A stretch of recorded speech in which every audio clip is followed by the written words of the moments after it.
კომპანიების მხრიდან თაღლითური სქემების მომრავლებაზე საუბრობენ იურისტებიც. OKNCG-ს დამფუძნებელი მომხმარებლებს უძრავ ქონებაში ინვესტირებამდე იურიდიული კონსულტაციისკენ მოუწოდებს და განმარტავს, რომ ასეთ შემთხვევაში ხშირად კომპანიების აქტივები მინიმალურია, რაც დაზარალებულების თანხების ამოღების შესაძლებლობას ამცირებს.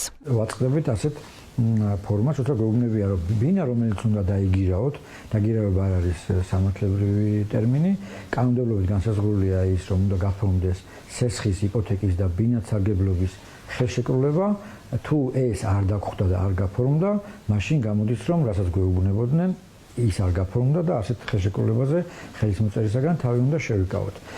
მე ასევე აღნიშნავდი, ხშირია ბაზარზე, როცა გვთავაზობენ ფულის გასესხების თუ სესხების სანაცვლოდ ისეთ გარიგებებს, როგორიც არის ბინის გამოსყიდვა, ნასყიდობა გამოსყიდვის უფლებით. სინამდვილეში ხდება თანხის გასესხება და იპოთეკის დატვირთვის ნაცვლად აკეთებენ, ესე ვთქვათ, ხელშეკრულებას გამოსყიდვის უფლებით, რაც უკვე ცალსახაა, რომ სინამდვილეში ხდება სესხება და ფორმდება ნასყიდობა. ასეთი გარიგებები დაფარულ გარიგებებად ითვლება, მას აუცილებლად მოყვება ნეგატიური შედეგებით.